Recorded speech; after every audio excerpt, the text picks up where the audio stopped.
Good morning. Welcome to the Celtic Way Morning Briefing Live. I'm Tony Haggerty at Haggerty10, the Twitter handle, as you all know. And I'm joined today by Sean Martin at Sean Martin TCW. Good morning, Sean. Morning, Tony. How you doing? I'm very well. It's Tuesday, the 4th of April. And today, you guys are going to be the star because we want your questions in the comment section right from the off. We'll kick you off with a topic of discussion in a second or so, but get your questions coming into the comment section and we'll address them as we go along. So fire them in the comment section, guys, and we'll deal with them as we see fit. Now, first and foremost, as we always do, we try and get you to subscribe to the Celtic Way. And what do we ask you to do every day? Click that button, covering top quality Scottish football journalism, covering the club you love, and it'll cost you the grand sum of £2 for 2 months, all for the click of a button, guys. www.celticway.co.uk/subscribe. We thank everybody that's done that already. Sean's put the link up there in the comment section. If you want to subscribe to the Celtic Way website, you can do that. It'll cost you £2 for 2 months. Hit that button, guys. www.celticway.co.uk/subscribe. And we also say thank you to SENECA. And everybody knows by now the Celtic Way Morning Briefing is sponsored by SENECA Medical Group, and SENECA are the #1 hair transplant company in Europe, and they offer innovative hair restoration treatments. And you can find out more about SENECA via the links in the description of this video. But that's not all, Sean, is it? That's not all. No, it is not, Tony. In the lead up to this weekend's Glasgow Derby, we're also giving away a signed Celtic home top, thanks to our friends at SENECA Medical Group.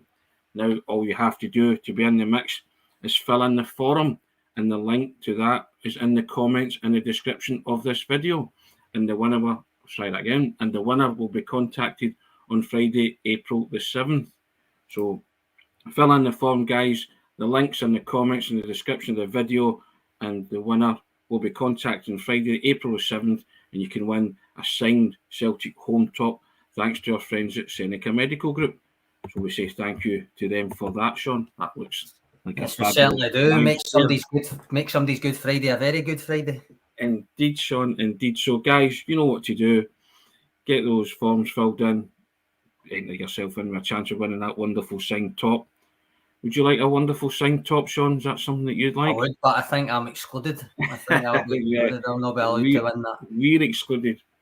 Okie dokie. Right, the first topic we thought we would bring up is Sean. Charlie Nicholas, in his column in one of the papers today, he's putting it about that he has heard, now I'm not saying this is true or not, but he has heard that Reo Hatate could be out longer injured than expected. And now Ange Postecoglou said he said that Reo Hatate and Aaron Moy were close to being in the side for Sunday, didn't he? So he did, aye. Conflicting reports there. I wonder who the Celtic supporters will believe. We'll find out on Friday when Ange gives you the update ahead of the game itself. But that led us to thinking off air, saying, well, if Reo Hatate was to be ruled out of the Glasgow Derby on Saturday, who would your midfield be? And so we thought, okay, we'll kick off with that. You got a preference as to who your midfield would be, Sean, if Reo Hatate was to be ruled out? Aye, I'm pretty happy with the thought of, because he never says anything about Aaron Moy there, so I'm thinking Callum McGregor, Aaron Moy, Matt O'Reilly is what I'm thinking. I don't think it's much of a decision for me. I think Tomoki Iwata did well against Ross County. I don't think it's played him into the starting three for the Rangers game, but happy to be proved wrong on that. If you disagree, I know Charlie McGarvey's thrown in a comment already saying, has Iwata done enough in that one game to merit consideration? And he says, given that Callum McGregor is a certain starter, and does it depend on Moy and Hatate? For me, yes, it does, because I think if Moy and Hatate are both fit, to me, there's no way Iwata starts. I still think O'Reilly's probably ahead in the pecking order as well, as it stands. So to me, if Charlie Nicholas is his source is correct, and he does end up out longer than this weekend, then I think Callum McGregor at the 6, and then Moy and O'Reilly at the other midfield positions, Tony. I'd be inclined to go along with that, yeah. I liked what Iwata did, but we touched upon it yesterday, and I thought McGregor was diluted a wee bit. I think he's better at the 6. Plunge McNugget seemed Cal McMoy and Iwata, but I'm inclined to agree with you. And I know O'Reilly, I touched upon that yesterday as well. It's kind of went off the boil a bit, but I would be more comfortable with Callum McGregor, Aaron Moy, and O'Reilly in the midfield. Let's put it that way. So yeah, that would be assuming if Charlie Nick is right and his sources bang on the money, so be it. But get back to what we spoke about yesterday. Ange Postecoglou said the two of them were close to being included for Ross County, didn't he? Aye, so to me that doesn't sound as if he's going to be out for the weekend, does it? Exactly, yeah. It jars with what Charlie's saying. So, and the thing is, with Ange Postecoglou, he would usually kind of play it a wee bit coy. Yes. So for him to have says they were actually close to making that squad suggests to me that they both will be in the squad for the weekend. But I always try to connect dots and join lines, Sean. So that's exactly what I thought. He was just sort of saying that they were out as a precautionary measure. Derek Crawford, Callum McGregor, Moy and O'Reilly, same as us. Cal Mac must play the 6, so no Iwata for him. To be fair, Tony, remember yesterday I said I would eventually look at the stats for the game. I put up O'Reilly's on the Twitter, and he actually, I'm still sticking with him at least a 6 out of 10 because he was still, the off ball work was still there. He was still the best in the team, or the most persistent in the team at the off the ball stuff. But he also played the most key passes in the match, which I was quite surprised about because I'm very surprised that he wasn't very creative. But what I will say is a qualifier for that is 3 from set pieces and 1 was from open play. So that's the great qualifier there, I think. Yes, yeah. Well, that's fair enough. I guess you see that is a qualifier there. Brown Warrior, McGregor back in the deep role for me. Tempo dropped too much. It was a bit side to side with Iwata in there. Yeah, I mean, that's no slight in Iwata. I thought Iwata was very good on Sunday. Spoke about it yesterday in great depth. But yeah, I felt that McGregor was a wee bit diluted, wasn't he? He wasn't involved as much. And I would be inclined to agree with you, Sean. I would have, in the highly unlikely event that Hatate's missing, I would have Cal McMoy and O'Reilly in there. What about Steve Turnbull? Cassidy coming in saying, what about Turnbull? He could be a replacement. Routinely, it ends up we don't mention Turnbull all that much. And I think that's just part and parcel of the way that the midfield situation's developed over the course of the season. He's been mostly an impact player, and I think that's what it will be in Saturday. Yeah. Yep. And lots of people sort of saying that O'Reilly's hit a bit of a lull, but he's too good a player not to come good again. I totally agree with that. And I think that's the kind of game that you can maybe shake yourself out of your lethargy, Sean, because you need to be at it.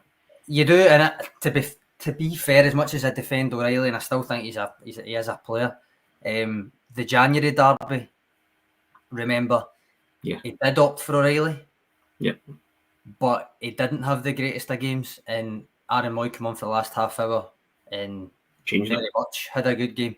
So you do need to shake yourself out if there's a derby there. I've made the argument that he did have a decent game against Ross County, but there is, as they say, no hiding place in a derby atmosphere. So if he starts, I'm wanting better than just arguing that he was a 6. Yes, of course, yeah. Well, that was my kind of crux of my argument. I think he's a far better player than his form at Dingwall showed. That was kind of what I was saying, and I expect more from him too. So there you go. Eric Crawford kind of weighing into the O'Reilly thing. He said he started off on fire. He certainly did. Both Hatate and O'Reilly coming in off that pre-season were prepared for him. He racked up the majority of his 10 assists in the opening kind of month and a half or so. But he said that's why everyone's thinking he's not at it, because he was so good earlier on in the season. Derek says the same thing happened with Reo Hatate. O'Reilly will come good again. Do you agree with that, Tony? I do agree with that, yeah. But as I say, everyone knows my thoughts on O'Reilly. I value him highly as a player, O'Reilly. And yeah, Hatate admitted himself, didn't he? He went home and gave an interview to Japanese media and said he felt mentally and physically tired, didn't he? So, Kaiser, former's temporary class forever. O'Reilly's a great player. I'm not disputing O'Reilly's a great player. I'm just disputing the fact that on Sunday, I just expect more from such a technically gifted player. And that was reflected in my marks. And blind as a bat saying O'Reilly's younger than Bernabe. He will have ups and downs yet. course they I will. think you sometimes forget how young O'Reilly still is. Yeah. Because of the maturity he shows on the park, but also I think you just forget that a lot of these players are not. That the Celtic's average age is quite young. It's not an old squad. It's not well, I suppose every squad by definition is an aging squad, but it's a youngish squad that a lot of them are learning this together. Paul Dyack comes in saying if Turnbull and O'Reilly start together, he thinks Celtic would struggle. I don't disagree. I don't think that's the ideal pairing at the 8s, Tony, because it means that Hatate and Moy are both out. But I'm going with what the managers have. It was a topic of discussion because it was put out there by a former Celtic player. And I guess I'm not saying that Charlie Nicholas is right, but it was a good starting point for a debate this morning because I based it on what the manager said. If the two of them are close for Ross County, then surely the two of them will start against Rangers, because it's news to everybody that Reo Hatate might be out longer, isn't it? Aye. I mean, you can never rule these things out, but it is. No, you can't. We're using it as a jumping off point, but as I say, given that he was asked directly about it before the game on Sunday, and then he referenced it again after the match and didn't change his tone. Basically, says the two of them could have made the squad, but we decided not to risk it. Is basically what he said. And having in the build up to the match said that whether they didn't make that weekend or not, they would still be probably fine for the next weekend. Unless something else has happened that we don't know about, then I'm still inclined to believe, as you are, that both of them will be back for Saturday. Correct. That's exactly what I'm thinking. But we will find it all out on Friday, Sean, won't we? Yep. And Kaiser, just in case Andrew's watching, as he always does, I'm sure, in his Lennoxtown office, Kaiser's just letting him know he's available if he needs somebody to start. But unfortunately, it'll be a day late because the game's on Saturday.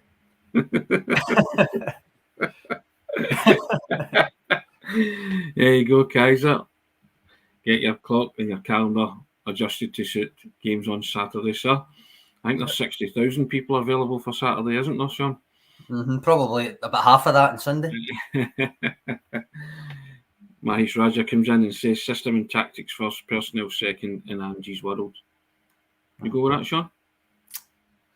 Aye, technically, but there's still got to be personnel that go in and put forward what he's asking them to do. Like, we're fond of dredging up that quote that he said away back at the start of his tenure about players not being robots. So I get system and tactics that everybody kind of fits into it, but as he's always fond of saying, they do bring their own personality to these roles within his system. So I do agree. I think Mahesh is right, but it's a bit more nuanced than that, I would say. I think players make system and tactics work, don't they? You need players first and foremost to put and mould into the shape that you want to play. Kevin Ferrier could play McGregor, Moy and Haksabanovic with Maida, Kyogo and Jota up front. He could. He could do that. Haksabanovic, our thoughts on Haksabanovic. We like Haksabanovic, don't we? And we want to see more of Haksabanovic. Angelo Tyro saying his midfield of Callum McGregor, Reo Hatate and Aaron Moy, but if Reo Hatate is out, he reckons drafting Haksabanovic into that trio, so he would leave O'Reilly out entirely, Tony.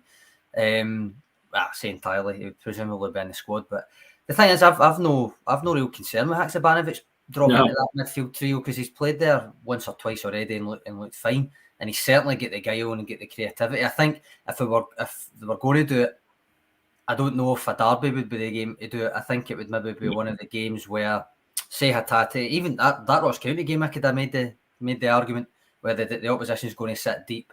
It's going to be one of those times, as a lot of games are in Scottish football, where you need to break somebody down that's sitting in almost a double low block, and having that extra kind of guile in the team might have paid off, having him in the midfield. But ultimately, obviously, went with Iwata, Cal McGregor further forward, and Matt O'Reilly. But I've no, in a vacuum, I've no problem with Haksabanovic ending up in the midfield trio of you. Well, Haksabanovic was in my starting 11 for Sunday in place of Maida. That was my starting 11, but he didn't. Guys, as he's busy sad, but he didn't feature. And I just thought it wasn't the game for Maida. That was my justification. I thought it would have been the game for Haksabanovic. I have no qualms about playing Haksabanovic anywhere because I think he's a highly gifted and talented player. who next season you will see the best of, but he's still got a vital role to play in the games that are left, and we will see that because I think he'll start to get a lot of game time, and I like what I see from him. Yeah. Derek Crawford staying, he still thinks Hickser can play in there, and he's done very well in the Champions League when he's played in the middle. He has, yeah. Aye, I agree. Right, moving on from the midfield trio. This is a tongue-in-cheek question here, Tony, but K. Matthew says, which English Premier League club will Ange Postecoglou be going to this week? He's got his pick now. There's a few. Yeah. There's a few. Of course, former Celtic manager Brendan Rodgers has left Leicester by mutual consent with them in the relegation zone, which I suppose there's not much mutual about that. But he's left. Graham Potter's gone from Chelsea.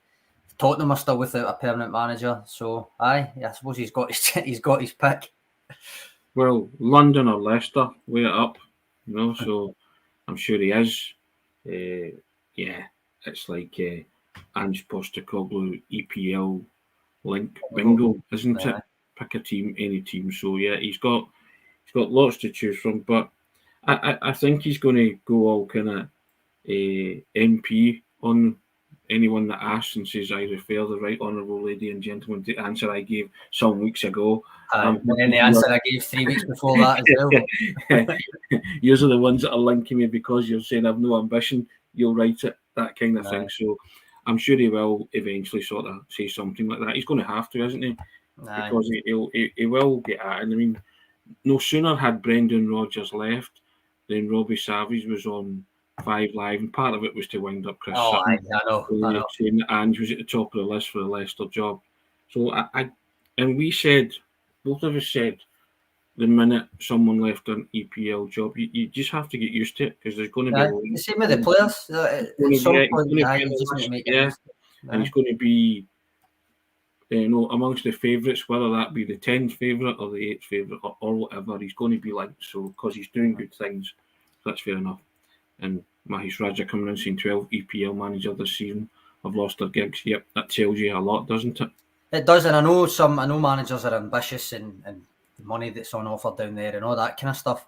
But at a fundamental level, sometimes they must look at it and go, is it worth entering that merry-go-round? Is it worth it from a professional capacity? And I know it's worth it from a monetary capacity because we're already saying there's every chance Brendan Rodgers ends up at Spurs here, which is failing upwards, and Graham Potter ends up at Leicester, which is still a Premier League club as it stands. So monetarily, it is always worth it for them, but I think professionally, you must look at it and go, there's very little security there, even if you back yourself to do a good job. Sometimes, I mean, Brendan Rodgers has won a trophy at Leicester, although I did have to laugh. I think it was it Sky Sports or Talksport or one of the stations are saying, he's definitely got to be Leicester's second best ever manager after Ranieri because he won a trophy. I'm going, well, there was a guy that won two two major trophies. Yes, correct. But there you go. Funny how you get forgotten about pretty quickly, isn't it? But listen, we've spoken before about Ange. Ange will let everybody know in the fullness of time when his time is being served at Celtic. You live for the moment, just enjoy him while he's here. And the manager himself said, you'll be surprised at how long I'm here. I work in those premises. Sean, I work in that premise. So I think he'll be here for a while yet. But yes, so they are. And you know where I stand on the contract thing. I do think it makes sense. Yeah. Even if he is committed and stuff, it's that it's not a rolling contract. But as long as it's fine, it's fine. I keep saying that, but I think from the club's point of view, the more pressing thing is the structure behind them. If that's in place, and that actually does lead on to another question that we had in, which was, I think I've actually removed it. Oh no, it's not. It's Tony at VFX saying who will be in after Ange leaves. Now you don't want to wish that away, Tony. You don't want to wish that time away. Come on, Tony. It depends on a multitude of factors. But for me, there's a sneaking suspicion John Kennedy might be the one that's in the hot seat or in the favourites list anyway for that. I don't know about yourself. That's just pie in the sky. I'm just throwing that out there. But yeah, well, I've not got an answer to that because I don't want to contemplate it at this moment in time. Possibly John Kennedy. That's fair enough. That kind of, we spoke before about the Anfield book room, didn't we? that kind of legacy when they hand it down to somebody who's been, I'm sure Ange will be very heavily involved in choosing his successor in that process. So, but yeah, come on, Tony, let's enjoy Ange while he's here. Not entertaining that kind of question. That's my honest answer. Derek Crawford just pointing out, in case anybody wasn't sure who I was referring to about the Leicester manager that was getting forgotten about, is we're very own Martin O'Neill. Where is it? Helen Freets came in with a comment just confirming that Kevin Clancy is the referee for Saturday. I can't find it. But that is the case. I'll read out the whole. I can't find it. Sorry, Helen, if it was you. But the referee, Kevin Clancy, 2 assistants are David McGeechy and Ross McLeod. 4th officials, John Beaton. The VAR is Nick Walsh, and the assistant VAR is Daniel McFarlane. Is that your laugh there, Tony? Was that how you laugh? Listen, doesn't matter who it is, does it? Really? Let's be honest. There it is there. Helen, yes, thought it was you. Clancy ref for Saturday, yep. Quite right. Listen, just turn up and play. Better team usually win these occasions. I think Celtic are the better team at this moment in time. The chips will fall where they fall, won't they? Just don't want really to be talking about VAR. But if we I'll go all Ange and say if Celtic turn up and play their brand of football, they'll be hard to stop. I mean, we were sitting after coming off air yesterday and said that basically, like we'll come to the preview properly Thursday, Friday and stuff. But and I know we say this all the time, but it really does. It just is a fact for me that if Celtic play to the best of their ability, and I kind of said it yesterday, it's almost like a youth guy, a youth coach. You got as a young player saying like, you go and play your game and we're capable of winning it. But it very much is the case when it comes to Celtic and Scottish football. They are the best team, they have the best squad, they have the best players, and they have the best manager. So it stands to reason that if they play to their level of football, that they will win every game. And that doesn't change just because it's Rangers. Yeah, and if they play their brand of football, they'll have the best chance of winning. So that's the way I look at it. So I'm not really concerned who the officials are unless they get directly involved when they don't need to. And you can probably put the kettle on for that, can't you? Well, just think of the January one with the Goldson handball. That's enough for me to think that yes, they will. But we'll see. We'll see. The thing is, and Matt O'Reilly it was that said that, I think was it the Hearts game or the Ross County game, one of the two of them. It might have been the Ross County game because he had the handball in that one, but for some reason Hearts was coming to my mind. And Matt O'Reilly says after it, like, we keep getting these decisions against us, but it's not stopping them. Yeah. And it still doesn't change the fact that you're, as you wrote the other day in the newsletter, you're still right to raise them, and we will still sit here if there is one and analyse it and see what the IFAB rules say and all that kind of stuff. But Matt O'Reilly was correct. It hasn't stopped Celtic this season. Look at the record in the league. Yeah.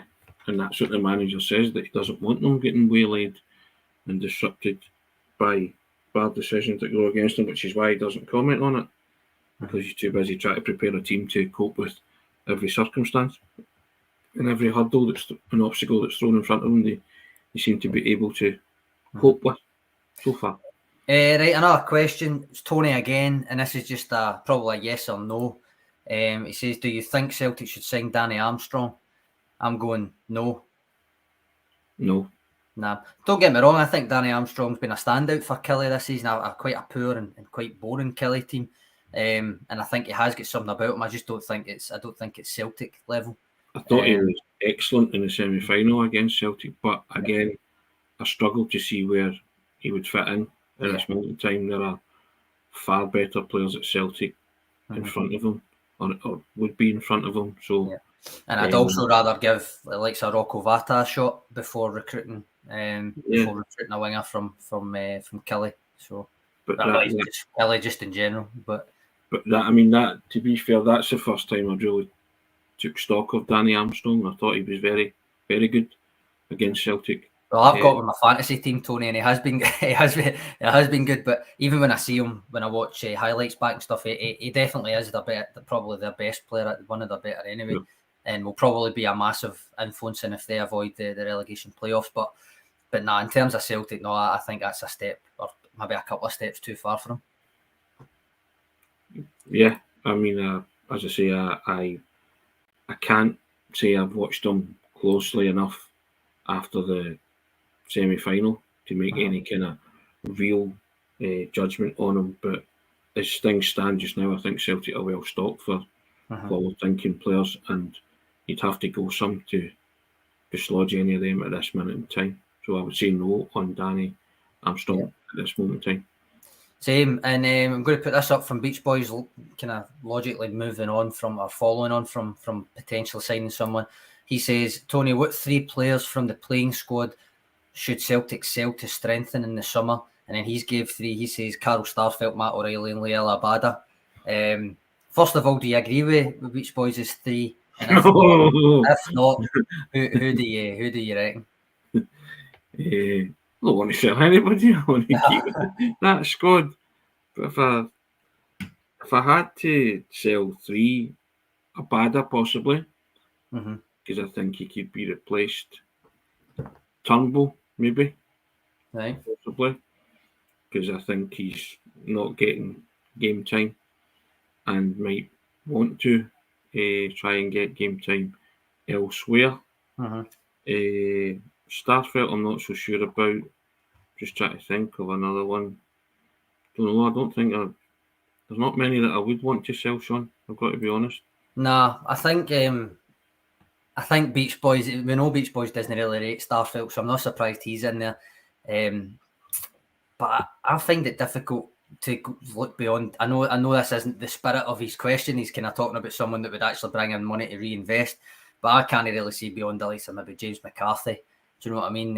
Yeah, Degucci, players that are maybe out on loan coming back, Albion Ayeti, players like that. And I know it's a cop-out because that's not the spirit of the question that he's asking. yes.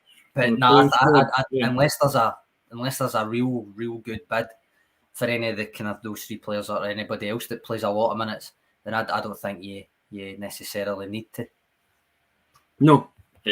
Scott Bain might be another who on the fringes of the playing squad possibly. But assuming that Seagrease comes back, so need to sell to strengthen. Well, do we? I don't think they do. No, I don't think they do. Healthy finances with, fingers crossed, touch with Champions League group stage money incoming again. So I don't think necessarily that they do. And as I said back in the end of January, was it when Michael Beale's lucky comments started coming out? It took until that Alistair Johnston signing before Ange Postecoglou had technically actually spent anything as Celtic manager in the transfer market in terms of not just outlay, but when you balanced it off against what he'd sold since he came in as well. So I think Celtic are in a really good position in that sense. But that said, if there is a massive bid comes in for someone, then they will obviously consider it. Of course. Now, I don't know where this has come from, Sean, but I'm intrigued by it and I have to know the answer. Keith, got to. You can't just hit me with that and expect me to know the answer to that one. No, I don't know why I'm. What have you been up to, Tony? That's what I want to know. Absolutely no idea. So, 1, I'm intrigued, and 2, I hope it's all right why I'm famous in Ireland. So, Keith, come back in. Let me know. Please let us all know. Maybe it's. I remember Big Kevin writing about. I think it was his family over in Donegal. It was understood that you had the pictures above the door was the Pope, Jock Stein. Maybe you've joined that. Maybe it's the 3. I wouldn't go that far. To be fair, I was intrigued as everybody now to know the answer to that question. Tony's famous worldwide. Seen him. Yes. That's Kaiser saying that. Yeah. Yes, I had a wee laugh. The Sydney Opera House, aye. Sydney Opera House, of course. Can't go to the Sydney Opera House and not treat them to a wee chant. Isn't that right, Sean? That's it. While we're waiting to find out just why you're famous in Ireland, and presuming that it is PG rated, that we can put it up on the screen. We've got Brown Warrior.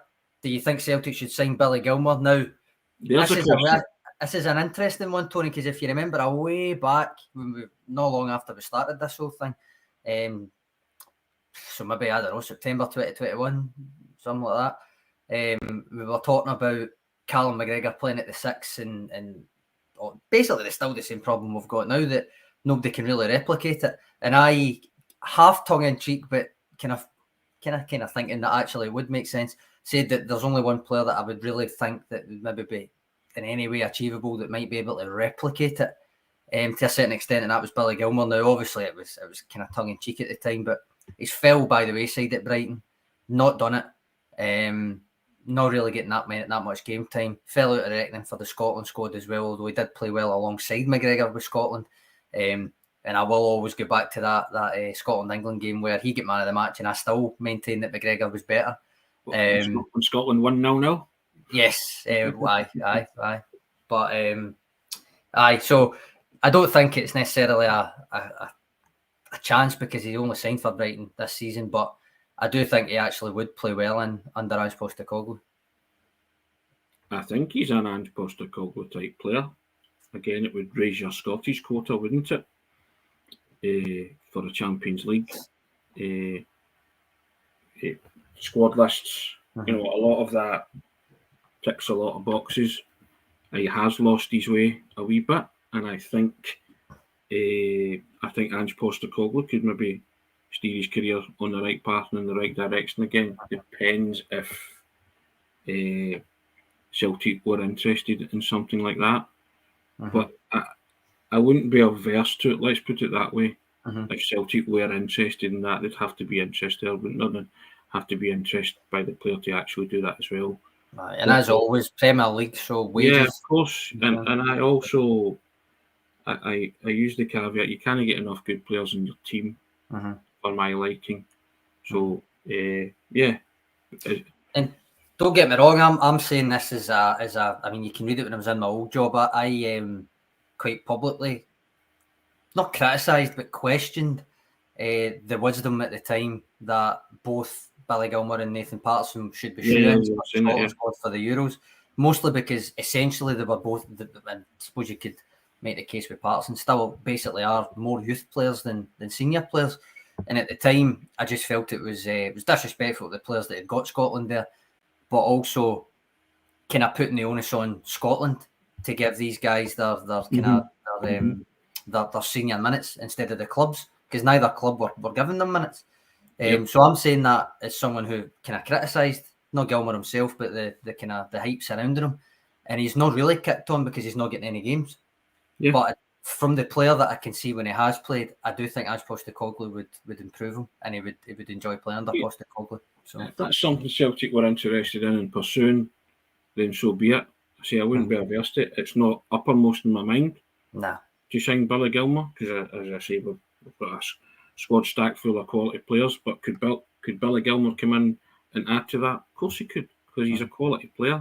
He's maybe lost his way a bit and needs a bit of guidance and steered in the right direction to get his career up and running again. Are Celtic interested? Well, the club will let us know that in the fullness of time. So, but it's not something that consumes me and keeps me awake at night, and I think this has to happen, Sean. Martin coming in saying, what are you two on? He won't sign, he's a Rangers fan. One, it's hypothetical anyway, but since when has been a Rangers fan stopped you signing for Celtic? Yeah. So, I mean, his mum might not be happy from what she's a big Rangers fan, but I refer the right honourable gentleman to the answer I gave a second ago. You can't get enough good players in your team. And also we did a Willie Maley column the other day, didn't we? Yep. Judge a man by his footballing ability alone, Sean. Isn't that what Willie Maley famously said? It's the man himself. So yeah, I don't care who players support or did support or purported or allegedly support. If they luckily neither has Celtic for generations. So yes, correct. So it's immaterial to me. It doesn't bother me. If they're a good player and they can add to the squad and play, I'd be all for it. If the club were to, the club decided that's what they wanted to do. Right, Blind Asabat, and I think this is when we're going to come back to probably Thursday, Friday. He says it's really tempting to start Oh Hyun-gu on Saturday. He has a feeling he'd give Rangers huge trouble, but Kyogo will start. Now, we were speaking to each other about this on the phone yesterday. We will talk about it. I've no doubt we'll talk about it come Friday. Ultimately, I think the two of us came down on the side that he has been doing really well, but ultimately Kyogo's your first choice striker. He's fit, he plays. Yeah, and we also said that the game where Kyogo went off with an injured shoulder and Giakoumakis came on. Yep. And gave Rangers a torrid time, didn't he? Mm-hmm.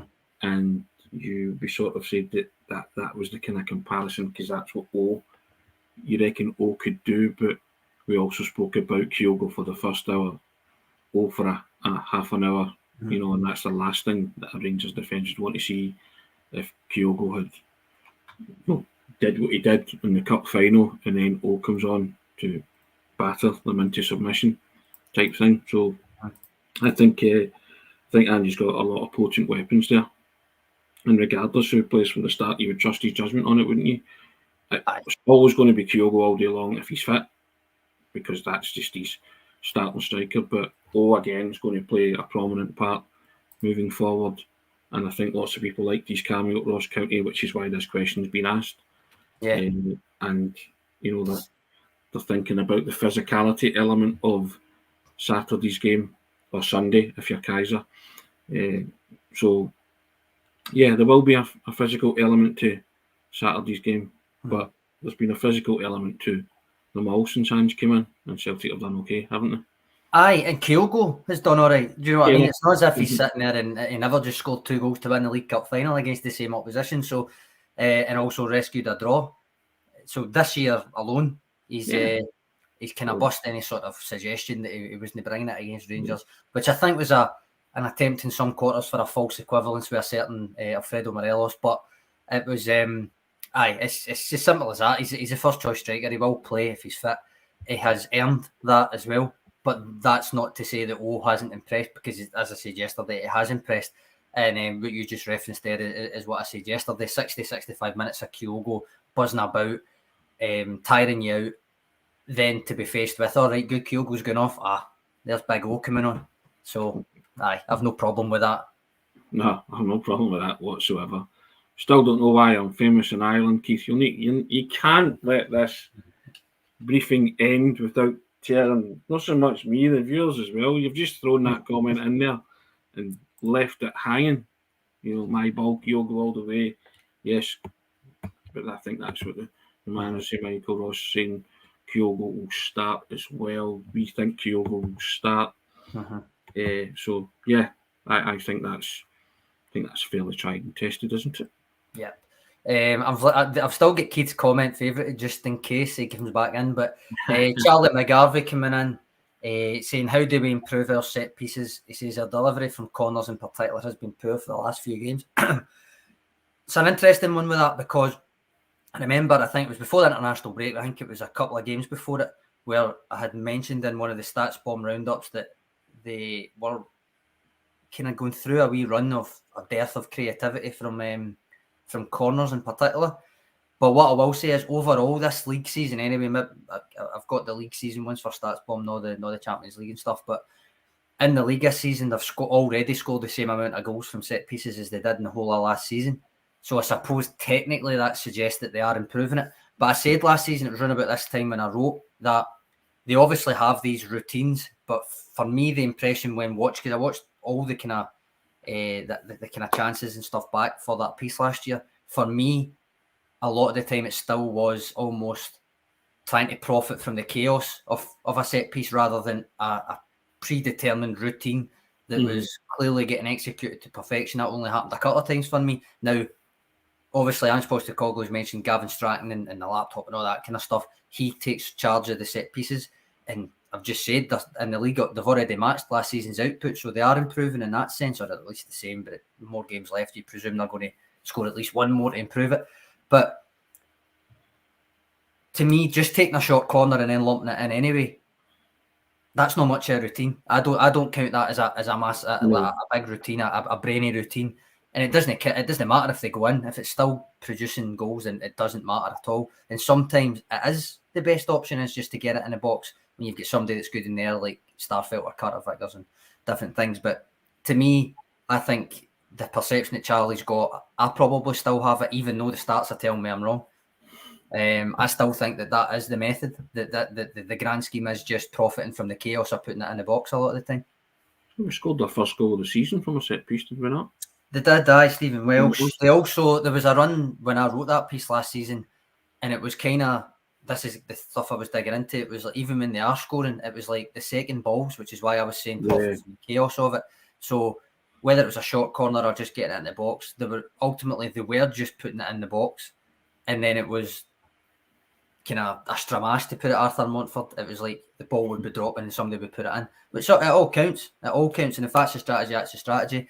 I just don't think it's much of a routine, and I didn't see much in the way of changing it this season. But the stats tell me that it is working at a higher rate. So I would be more concerned if we weren't scoring goals from, from open play or from set pieces. But Celtic scored 95 goals this season, so they're doing no bad on the goal front. But if there was a real anomaly in terms of the set piece and not creating and scoring goals, I would be more concerned. But like you, lumping it in the box from a short corner routine isn't something that's been worked on, is it? Well, I think, don't get me wrong, I do think they work on it in terms of working space. I'm not saying they're not working on it. I don't really count it as a big routine. Do you know what I mean? Everybody knows that's what they're going to do, and to me, I think Charlie's perception, I agree with his perception, but when I look at the stats, it tells me they are a wee bit better. They're more clinical from it this year. But what I did notice on Sunday was O'Reilly's delivery from set pieces was poor. There was a few times where he didn't clear the first man from a corner. There's a free kick as well that I don't think could pass the first one. But yet 3 of his 4 key passes were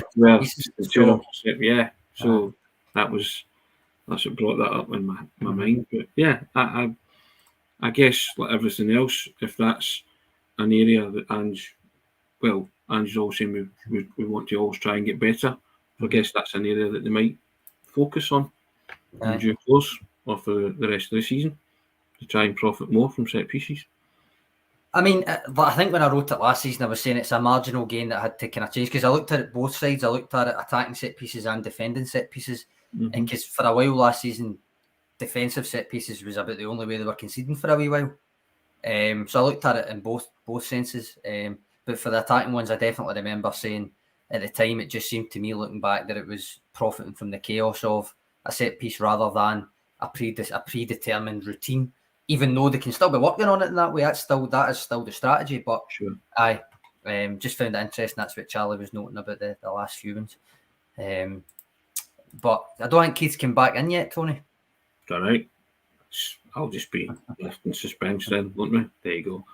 Stabilising statistics is Charlie McGarvey. Yes. We all like statistics as long as it backs up what we already think. Sean does. Yeah.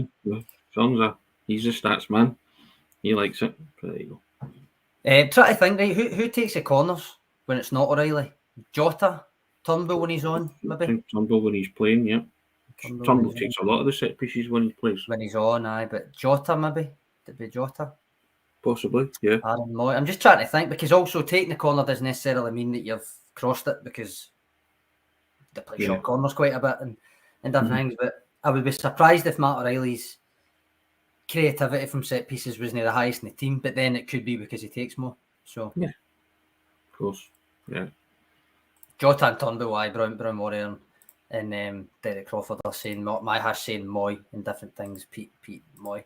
I'll maybe look that up when I come off and just see, because StatsBomb's got a new thing that can play about and it's key passes. It's got a wee, you've probably seen it in the power rankings, and it's like it's a wee box graphic, and it tells you how many key passes. Big box, wee box. And it tells you how many key passes, but then how many assists from the key passes, breaks it down who it's going to. And was it James Daly, or was it Alan? One of them broke it down the other day, and it was in the context of Leo Labada. I think it was James, and it was that he was mostly, Leo Labada was the one that was benefiting from most of his teammates' key passes. Like, he was top, so it means he was getting into the better positions to take advantage of the team's key passes. Whether he starts or not, it was that he was the top of the kind of recipients list. And I think it was James just pointed out that just means, one, that he's got a striker's movement even though he's a winger, and two, that his decisions when to shoot are getting better. because it wouldn't be a high XG chance if he wasn't taking the decision to shoot when it was in a good position and stuff. So all very interesting for somebody like me. But well, Sean, there we go. There's another 45 minutes, and we woke up thinking what we're going to talk about, because obviously once we get to the end of the week, we'll be at fever pitch for the derby.